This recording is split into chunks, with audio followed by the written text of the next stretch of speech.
pero lo he estado hablando con Javier y Javier me ha dado unas respuestas muy lindas, pero si tú crees que es conveniente que se puede sacar como tema. ¿Sí? ¿Crees? Bueno, yo me había hecho la reflexión que a nivel de un poco de analogía, toda esta confusión que hay, y todos sabemos, a nivel mundial, no local sino mundial, era quizás, yo tenía la duda si es porque hay ciertas fuerzas oscuras que están trabajando para que se cree más confusión, o bien es solo consecuencia de esas energías que tú dices que están radiando por la cuarta iniciación, la consecuencia de la cuarta iniciación del Logos. Porque entonces a mí me parece muy extraño que de todo un personaje, ¿no? por expresarlo de alguna forma, de todo un Logos, ¿por qué hay que pagar estas consecuencias? O sea, ¿por qué tiene que repercutir esas energías tan fuertes en todo nuestro planeta solo porque él esté pasando una iniciación, aunque esto sea trascendental? Claro. No sé, no encuentro que no sea justificado. Una explicación lógica, ¿verdad? Sí. Pero la ley del karma e incluso la ley de reencarnación no es únicamente un patrimonio o una ley para el ser humano o para la humanidad, sino que es para el cosmos absoluto. Es decir, que ves una manifestación, automáticamente hay un karma que ha inducido aquella manifestación. Entonces ya lo que varía no es la ley, sino es la intensidad o la menor intensidad con que se vive la ley. El Logos tiene su karma, tiene su pasado, entonces tiene que consumar en el presente su pasado y preparar las líneas del futuro. Y esto es el karma, es el tiempo, es la acción y la reacción, es el producto de la experiencia acumulada en el cuerpo causal del Logos, en el cuerpo causal de un Logos planetario y en el cuerpo causal de un ser humano. Por lo tanto, esto es una ley y no se puede evadir. Por lo tanto, lo que se está viendo en la humanidad y el predominio en ciertas épocas de lo que llamamos fuerzas de la oscuridad ha existido en todos los tiempos, forma parte del karma del planeta, del karma de un sistema solar, del karma de un sistema cósmico, del karma de un sistema de sistemas cósmicos, que son las galaxias, o el karma de un sistema de sistemas de galaxias. Por lo tanto, esto, todo cuanto la mente puede abarcar dentro de su pequeñita dimensión, es esto. Es recordar constantemente que lo que existe como manifestación es el contraste entre la luz y la sombra, entre el espacio y el tiempo, entre la nada y el todo, entre un manvantara y un pralaya. Todo esto es el karma. Es el tiempo actuando sobre una conciencia. O también se puede decir que es una conciencia reaccionando contra el tiempo y contra el espacio. De ahí las leyes de la necesidad, las leyes de la resistencia, las leyes de la gravitación, que todo esto lleva como consecuencia la desdicha, en este caso de la humanidad, en un momento dado del tiempo, en un momento dado de la historia, en un momento dado de una época, de un ciclo determinado dentro del planeta, dentro de este esquema, dentro de cualquier ronda, de cualquier cadena o de cualquier globo. Estamos ahora aquí para justificar ante el Logos una actuación, un pasado que aquí en el presente debe ser actualizado de una manera más peculiar, más nuestra, más viva, más independiente del medio. Y ahí que han venido hombres como Krishnamurti, que te hablan de la originalidad creadora, que te hablan de una mente vacía, de una mente completamente negativa, desde el ángulo de la apreciación de cualquier ser humano corriente. Y sin embargo, desde el ángulo muy esotérico, el pensar negativo es la mejor, la forma más perfecta de pensar. Porque entonces admites toda la parte positiva, por ley de campos magnéticos, por ley de fuego, por ley de electricidad. Cuando la mente es positiva, entonces no puede atraer del cosmos la energía. En cierto momento debe ser negativa. En este caso, en la cuarta ronda, en la cuarta planeta, en el cuarto globo, La mente del hombre debe ser exquisitamente negativa, si me permitís la expresión, para que pueda captar lo positivo del cosmos, porque en todo actúa el polo positivo y el polo negativo de la electricidad, teniendo en cuenta que la electricidad es cósmica también, y lo conocemos en 3 estados. Conocemos el fuego eléctrico, el fuego solar y el fuego por fricción, o el fuego de la materia, el fuego del alma y el fuego del espíritu. Entonces todo, si se aplica la analogía, que el esoterista debe aplicar constantemente la analogía, se encuentra con esta dificultad, con esta suprema interrogante. Y la persona que aplica la analogía comprenderá el objetivo del logos, el propósito del logos. Y al reconocer el propósito del logos, sabrá cuál es su actuación como ser humano. Cumplirá radicalmente y perfectamente con su deber, a pesar de todo cuanto conoce esotéricamente. Es decir, que podríamos decir que se ha hecho muy positivo esotéricamente, lo cual significa que se ha creado un círculo vicioso en este estado. No hablo del 5.º reino, que es positivo. Hablo del 4.º reino, que debe ser muy negativo, si se entiende esa expresión, para poder captar lo positivo.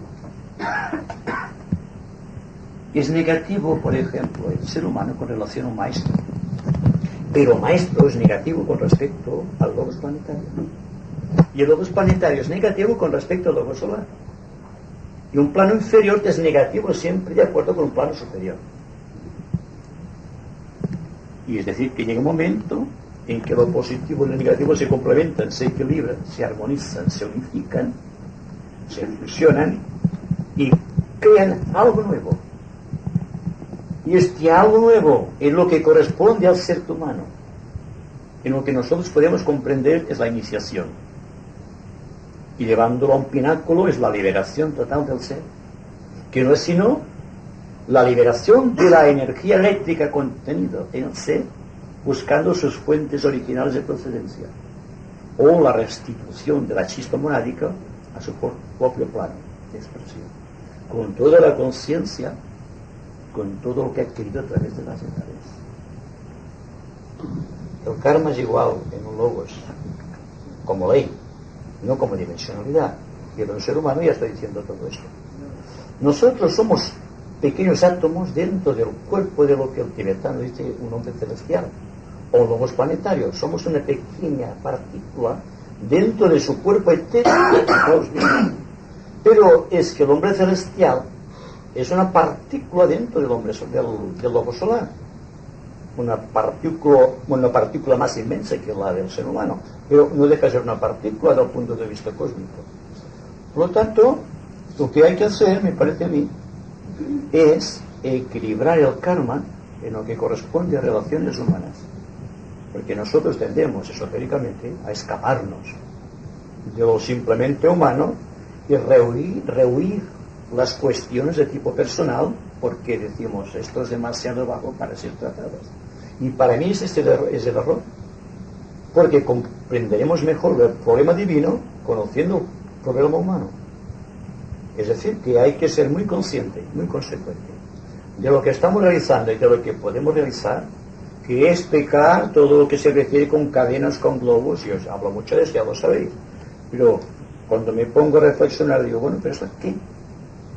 ¿Qué me dice a mí, por ejemplo, que sepa que la vida de logos es tantos millones o trillones de años, que se pierde la inmensidad del tiempo? Pero si tenemos en cuenta que cada dimensión trae una velocidad específica de la luz de aquel plano, resulta que viene a ser lo mismo que esta pequeña fracción que llamamos luz, que se propaga en nuestro universo a 300.000 kilómetros por segundo. Pero aplicada esta ley al plano astral difiere completamente, absolutamente. Y si pasamos al plano mental, todavía más. Y esta frecuencia se hace tan extensa, tan ilimitada, que no hay fracción dentro de nuestro pequeño cerebro para poder captarla. Y todo esto, que se refiere con fracciones de humanidad, con fracciones de logos, con fracciones de tiempo, es el karma. El karma no puede coexistir si no es con el tiempo inmerso dentro del espacio. Es decir, siendo un poco metafísicos, cuando el espacio ha sido limitado, se ha creado el tiempo. Cuando el tiempo se ha perdido, queda el espacio, y es la liberación. Es decir, que es un tejer y destejer dentro del espacio. Un universo es un punto minúsculo en el espacio, que un día desaparecerá, y por lo tanto es una fracción dentro de la eternidad, de la propia absoluta divinidad. Y nosotros debemos reproducir idéntico el proceso de convertirnos en espacio liberando el tiempo. Es una forma de decir que tenemos que liberar la mónada presa, digamos, del concepto material. Y claro, diréis, eso son palabras, sí, son palabras, pero hay que entenderse con palabras esotéricamente también. Incluso hay un léxico, hay una temática simplemente esotérica, con su propia palabra, con su propia terminología, y hay que adaptarse a ella para entendernos. La ley de causa y efecto es el karma. La ley de supervivencia, la ley de causa y efecto también es la reencarnación. Y si no se habla más de reencarnación y más del karma, es porque esto está dentro de la conciencia esotérica, por lo tanto está trascendido. No podemos de qué empezar a explicar las cosas de la jerarquía y el porqué de los maestros. Esotéricamente hay que aceptar implícitamente por comprensión, no por inducción, la existencia de la jerarquía, la existencia de un poder central que llamamos Shambhala, o que llamamos Sanat Kumara, y la existencia de un punto dentro de este conglomerado, de este contenido que llamamos humanidad. Y dentro de la humanidad vamos a clasificar tipos psicológicos por orden de evolución, y tendremos 6 tipos definidos: el hombre involucionado, el aspirante, el discípulo en probación, el discípulo aceptado, el discípulo en el corazón del maestro y el iniciado. Y siempre veremos que existe esta gradación. Lo único que hay que decir, que según las leyes de la propia jerarquía, el hombre inteligente que se esfuerza puede alcanzar más prerrogativas, digamos, cósmicas, que el hombre que no se esfuerza. Y por esto, para aquellos que se esfuerzan, para aquellos que no se conforman con seguir la tendencia de las cosas, de su orden natural, ha venido la iniciación, el proceso, el significado, todo cuanto significa ese estado de conciencia medio. Para mí, se puede resumir en términos simplemente psicológicos: que la persona tenga problemas, que la humanidad tiene problemas y necesidades, y que hay que superarlas. De una u otra manera es la ley del hombre. Es decir, que una persona que se esfuerza por solucionar el problema inmediato y el problema social, este hombre está dentro de la jerarquía de una u otra manera, o dentro de uno u otro de las ramas de la jerarquía. Así que cuando pensamos, quizá un poco equivocadamente o muy equivocadamente, que los esoteristas estamos más dentro del contexto jerárquico que las demás gentes, quizá nos equivoquemos, porque toda aquella legión de seres en todos los departamentos de la vida organizada de la humanidad, que han luchado, que han sufrido por los demás a través de las edades, estos tienen un punto de honor, un puesto de honor dentro del contexto jerárquico.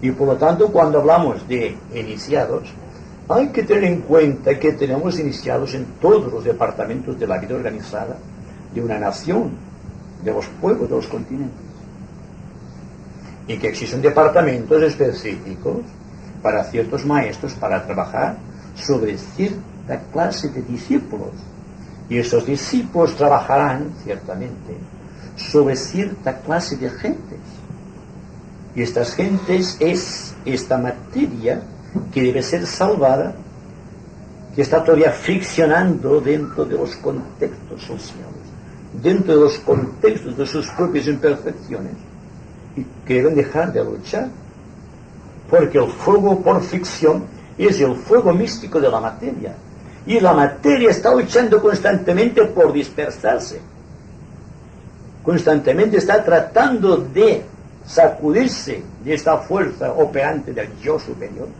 que la está manteniendo, o la fuerza de los elementales que han creado los tres cuerpos y que están bajo la jurisdicción del ángel solar o del yo superior, están en este paso de reacción.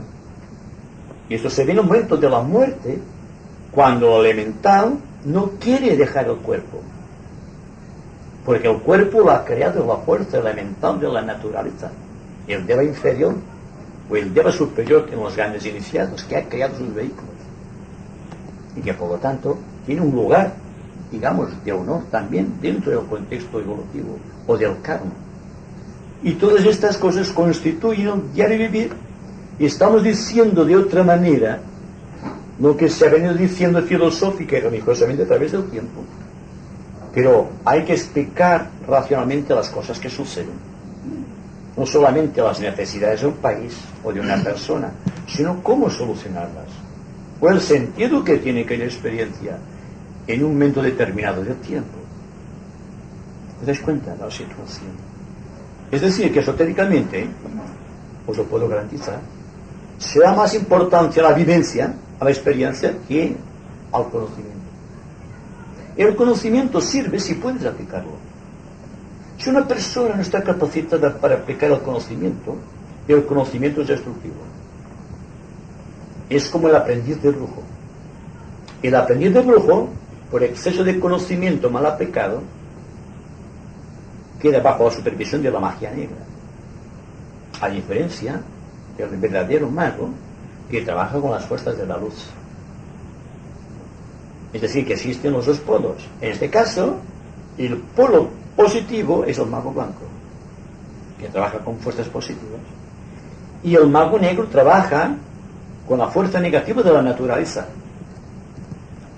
Pero daos cuenta, si aplicamos la analogía, que el mago negro trabaja con electrones, el mago blanco con protones. ¿Pero qué queda entre medio del protón y el electrón? Queda una fuerza neutrónica, una fuerza neutra.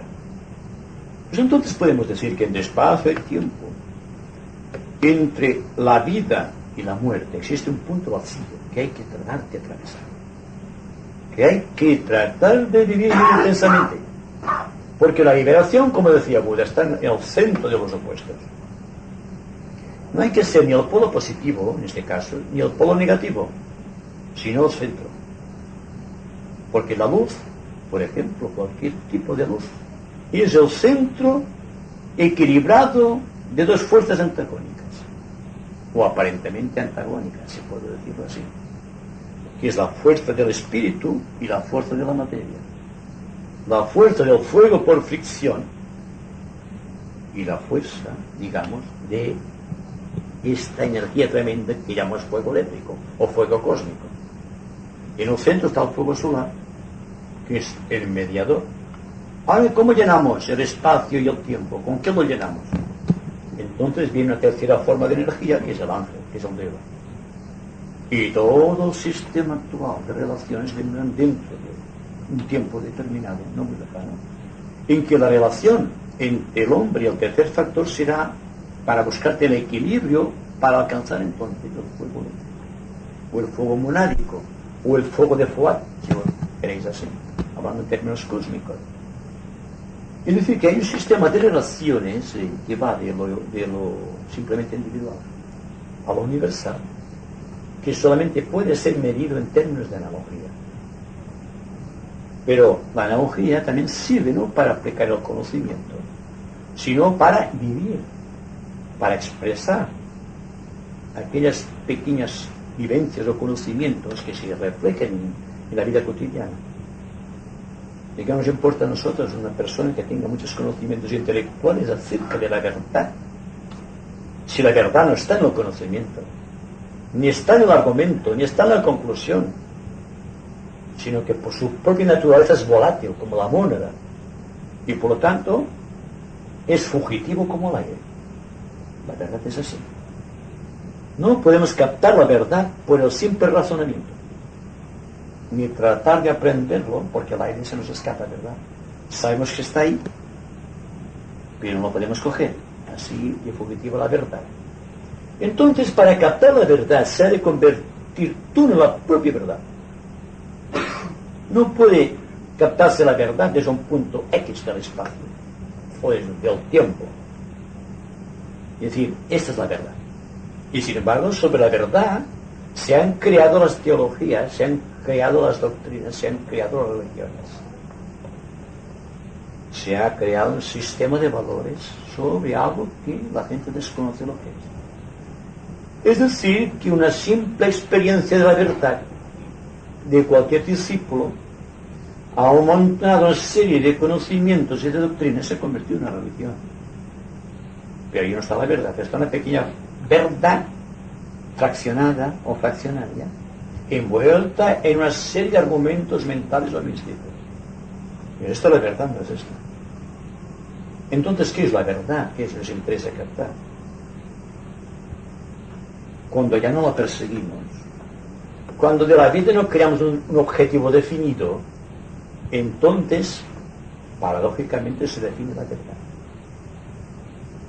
Y es la verdad la que nos debe salvar.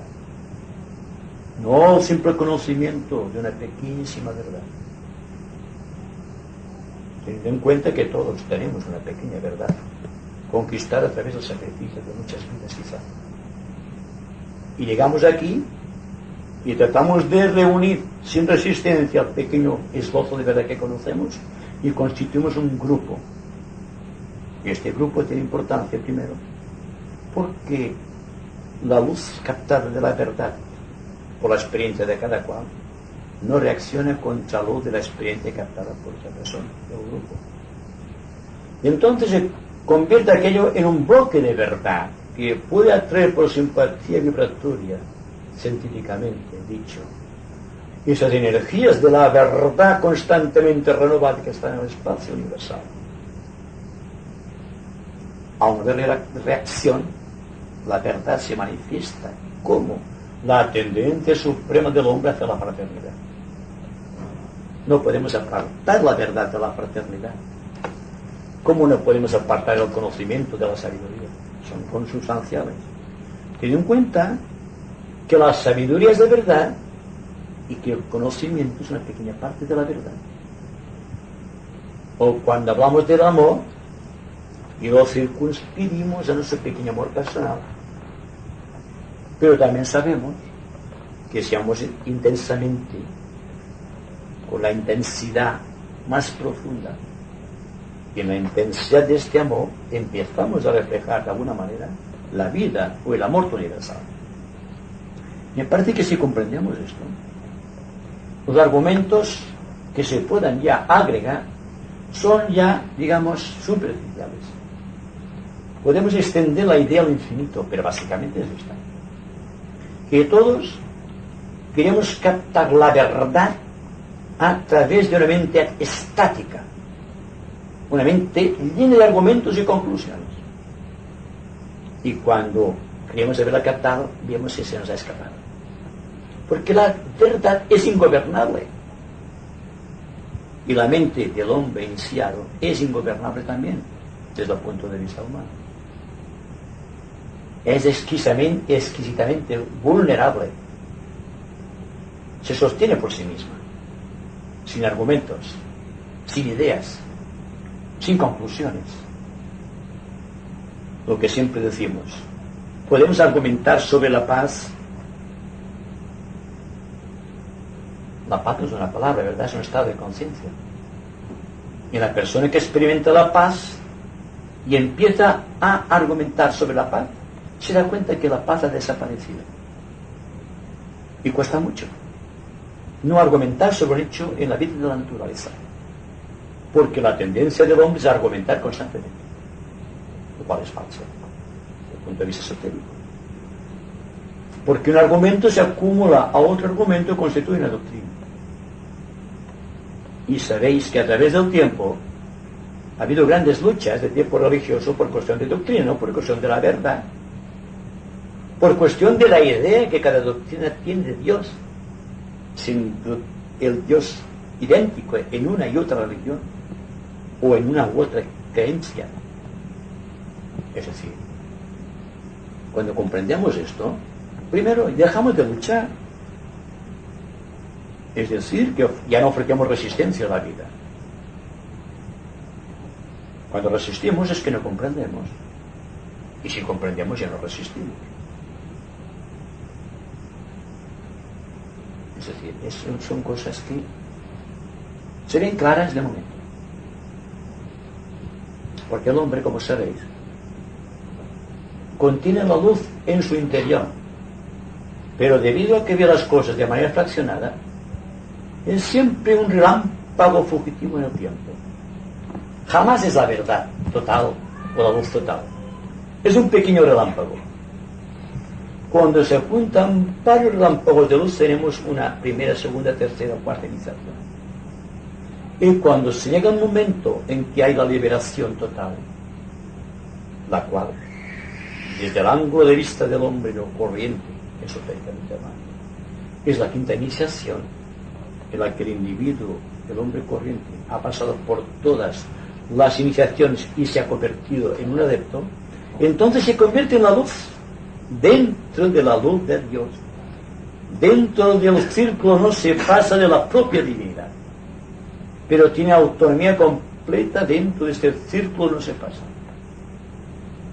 Teniendo en cuenta que dentro de su propia rama constituye él, por su propio poder, un círculo, no se pasa, dentro del cual solamente pueden penetrar los discípulos y las personas que estén en franca sintonía con su rayo. Es decir, que de una u otra manera, cuando nos reunimos aquí, hay un misterio de rayos también. Hay un misterio rámico. Es interesante comprobarlo por el silencio que se adueña progresivamente, porque hay algo que fusiona, algo que compenetra e interrelaciona todo cuanto se está realizando aquí.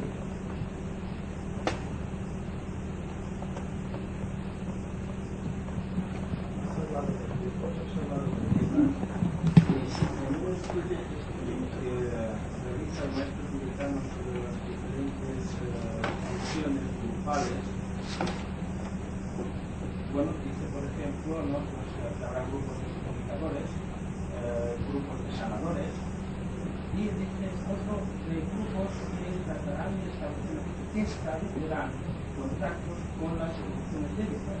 Sin cambio, él lo veía esto como para una cosa, para un futuro próximo, ya que como fase previa requería el despertar de la visión etérica. Entonces, no sé, ¿estamos de alguna manera involucrados en este tipo de grupo? Sí, completamente. Todo puedo afirmar. Teniendo en cuenta que dentro de un grupo hay lo que llamamos especialidades o originalidades, se lo preferís así. Por ejemplo, dentro de un grupo puede haber personas de tendencia hacia el trabajo de curación, muy importante. Habrá otros más inclinados al estudio de la ciencia, digamos, en el aspecto de la electrónica. Habrá personas muy identificadas con el sentido, digamos, débico. Yo creo que nuestro grupo está muy identificado, un grupo, dejando aparte unas ciertas originalidades, dentro del contacto débico. Además que se comprueba, digamos, la existencia débica. Se nota la presencia, en ciertos momentos, de esta fuerza inmensa, que es la fuerza que está en el espacio, y que dentro de X tiempo, pero no muy lejano, el contacto del hombre con el cuarto éter, con el cuarto subplano, el plano físico, será un hecho. Y sabéis también que los esposos Kirlian de la Unión Soviética fueron los primeros que dieron pruebas del cuarto éter a través de la cámara Kirlian, demostrando aquello que en el pasado había sido solamente una teoría, la teoría de los campos magnéticos, la teoría de la radiación y la teoría del cuerpo etérico. Y entonces se da cuenta que realmente existe una emanación de la persona, llámese como se le llame. Y esta emanación está conectada con el cuarto éter. Y hay una serie de devas del cuarto éter que están trabajando con los científicos, que están trabajando con los grupos esotéricos, que están trabajando con nosotros.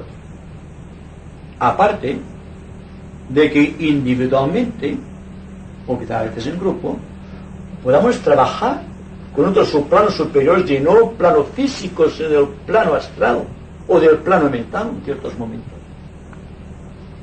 Porque hay una revolución, si puedo decirlo así, en el éter. Existe una desesperación por parte de los devas de establecer contacto con el hombre o con la humanidad, porque nunca será tan efectiva la evolución tanto de los hombres como de los devas si no hay la compenetración o la fusión consciente con los de los dos mundos. Los devas están ahí, pero nosotros no estamos aquí sin pasar nunca allí. El problema es este. Y el problema social, el problema de la curación, el problema de las enfermedades, el problema de la política, la sociología, la filosofía, la religión y todos los problemas están basados en el desconocimiento que tiene el hombre del cuarto éter. Porque el cuarto éter es el punto de destino de las energías que provienen del cuarto subplano, el plano búdico, que es el plano de la fraternidad universal. De ahí la necesidad de que establezcamos primero contacto con los devas del cuarto éter, para progresivamente ser consciente de los devas del cuarto subplano, el plano astral, del cuarto subplano, el plano mental, y del cuarto subplano, el plano búdico. Es una escala de Jacob inmensa. ¿Y por qué no podemos hacerlo? ¿Cuándo lo haremos? Cuando no nos preocupemos tanto de los pequeños problemas materiales, de los pequeños problemas familiares, de los pequeños problemas sociales y de los pequeños problemas mundiales. Porque hay problemas inmediatos que no resolvemos, que es lo que la vida te está mostrando constantemente. Es decir, que cuando vamos al servicio, por ejemplo, pensamos ya en allende los mares lo que podemos hacer para ayudar a las personas que pasan hambre, o las personas que pasan dificultades, o la propia dificultad de los reinos inferiores, avasallados por el hombre. Y nos damos cuenta que la verdad del servicio, el legítimo, el original, el sintético, está aquí. ¿Por qué no hay todo el tiempo? Es decir, que si se nos presenta un problema inmediato, es este el que interesa a los esotéricos. Porque en su propio mundo trabaja en muchas dimensiones, pero aquí se debe primero a sí mismo en el sentido de ordenar su vida de una manera creadora. Se debe a la familia, porque es su karma particular. Se debe a su profesión para ser cada vez más consciente en su profesión. Hay ángeles de las profesiones, lo tengo dicho. Ser consciente también del mundo social que le rodea. Pero lo que no puede hacerte el hombre es fraccionar su vida de una manera despiadada como está haciendo. O por ejemplo, ahora en términos espirituales de meditación, o de yoga, o de cualquier cosa, olvidando el pequeño deber social de cada día. ¿Qué mejor meditación desde el ángulo de vista esotérico que cumplir con su deber social?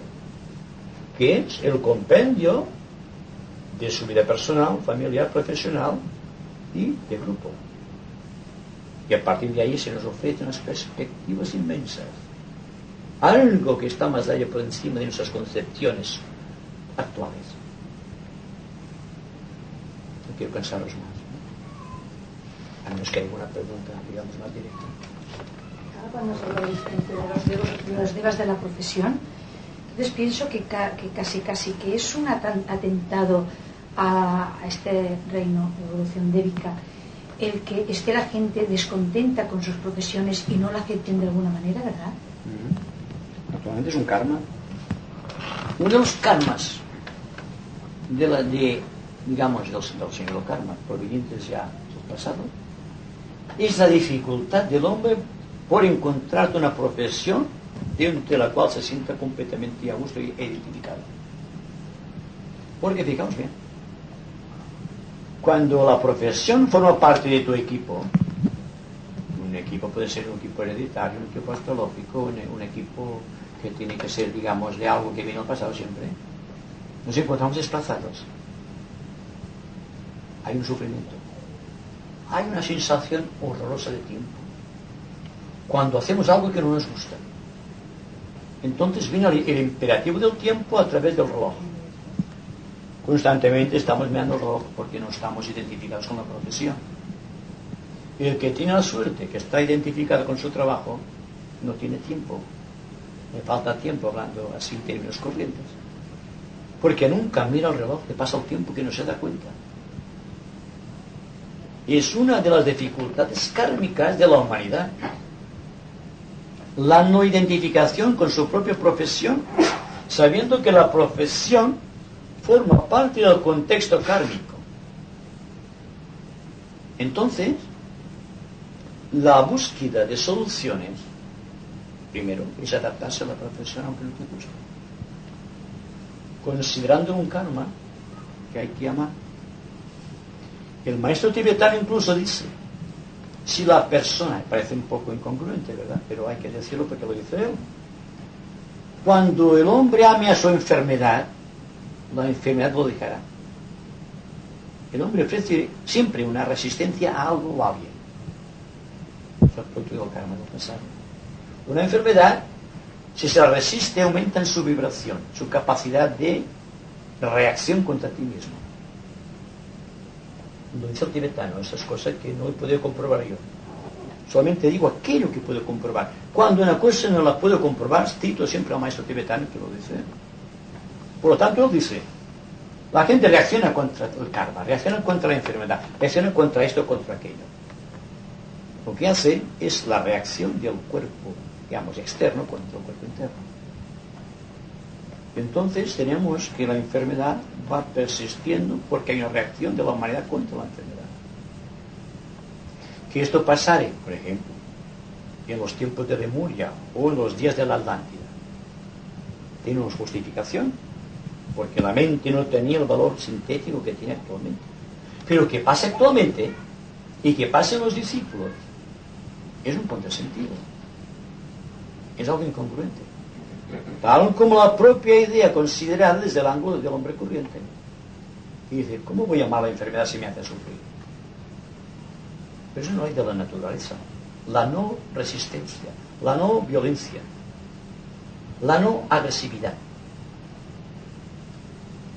¿Verdad?